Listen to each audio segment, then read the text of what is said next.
The capacity to diagnose fungal diseases in many parts of the world is low, and that's not different for Kenya. In the capital city of Nairobi, yes, you can get one or two centers where it's possible to diagnose fungal diseases. We have a center, for example, at the Kenya Medical Research Institute, a mycology lab there that is being developed to be able to offer basic tests for fungal diseases. And in the private care setting within Kenya, there are some laboratories that are able to do that. But outside the capital city of Nairobi, there is hardly any capacity to diagnose fungal disease. The problem of Brazil, that's a heterogeneous country.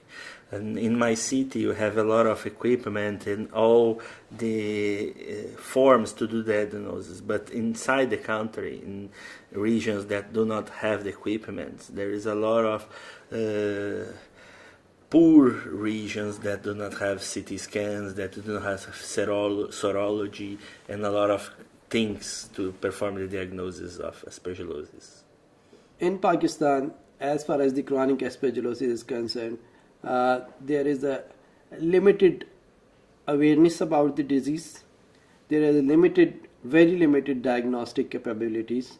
Not a single lab is doing aspergillosis specific IgG testing. That is a cornerstone for the diagnosis of CPA or chronic pulmonary aspergillosis. There is a huge burden of structural lung disease patients, specifically the post-TB patients, and they frequently present with the symptoms that are suggestive of a CPA, but because of the lack of awareness and the lack of facilities available for the diagnosis of CPA, still is a very, very underdiagnosed disease. Or you can say it's a neglected disease. It is a disease that is underdiagnosed and I believe undertreated at our hospital and probably in many areas of the United States, except possibly the academic centers. I believe we need more education of the referring clinicians about the disease, of the radiologists that interpret the films, and possibly of the pathologists and surgeons in regards to diagnosis and treatment of this disease. My country presently is not equipped to diagnose chronic pulmonary aspergillosis, and the reason why is because one, our clinicians don't have awareness, and with the diagnostic criteria we are coming up with, though we have the clinical acumen to pick the patients and the radiological equipment and skills required. However, in our laboratories, we don't have Aspergillus IgG testing going on presently. My center is located in France, so in a country with sufficient development of medicine. And we can, in my hospital, diagnose and treat chronic pulmonary aspergillosis either with radiological CT scan, with biological tools, and to treat we have access to all the medication. In South Africa, although there may be some clinicians that can diagnose CPA or chronic pulmonary aspergillosis, as a whole the country is not ready. We need to know more about our epidemiology, our burden of disease, especially in our smear-negative TB patients. We need to understand the epidemiology and the risk factors and who it affects and how, especially with our high prevalence of HIV and TB in our country. And then our labs need to be optimized in terms of making sure that we have the best methods of diagnosing aspergillosis in this context. And then I think finally, once we get all of those right, we also need to address whether we actually have access to the right treatment, like itraconazole and voriconazole. Are they freely accessible and available, and are they cost-effective treatments for CPA? So I think there is still a lot of work that needs to be done. Uganda's capacity to diagnose CPA currently is limited only in terms of serology, because we are thinking about 3 criteria. The first one is clinical, which we have. The second one is radiology, which we have in most places.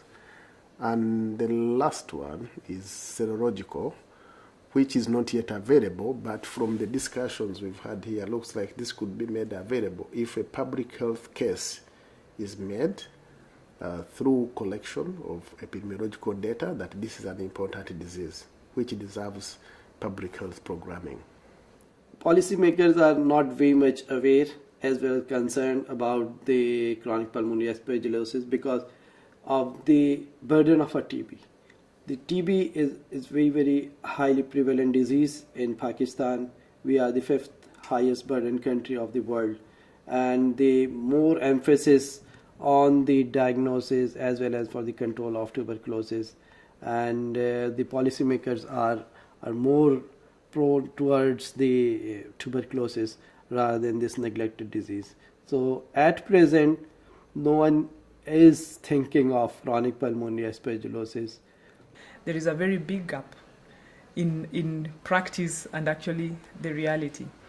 I know we are working in a scope of competing disease entities, and therefore sometimes aspergillosis may be ignored, but the numbers that are coming up shows that actually there's a very big burden. If this is diagnosed early, the treatment outcome is also very good. So I think it's worth our governments and even all interested parties to put more effort.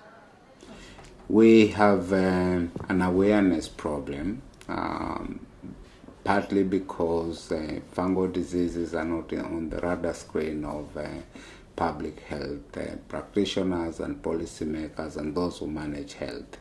So I wouldn't say that the Kenyan government, for example, is currently developing policies for diagnosing fungal infections because we have not pushed, if I can say that, we haven't pushed for those policies to be developed.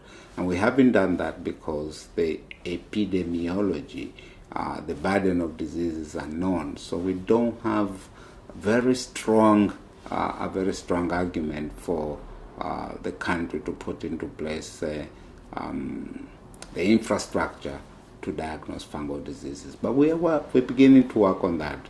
And we think that the steps that we need to take include, number one, getting a fairly good grip on the numbers of people who suffer fungal diseases in the country.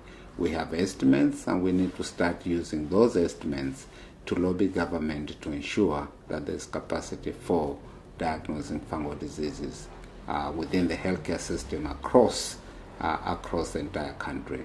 So we are at that point of beginning to engage with government for the right policies and infrastructure to be put in place. But that is not currently in place, if I must say.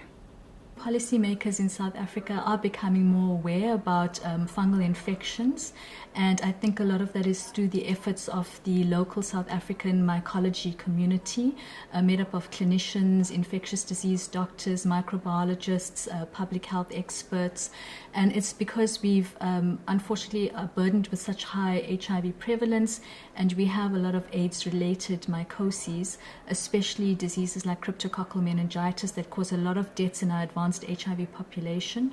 The spotlight has been shone on fungal infections in our country. Our policymakers, Department of Health, have been at the forefront of addressing these issues, and I can say that South Africa is one of the first countries to include cryptoscreen and treat in their national guidelines, and we are now rolling out nationally. So obviously there's more work to be done, but I think that South African policymakers are definitely very receptive to what's been happening and how to improve patients with fungal infections.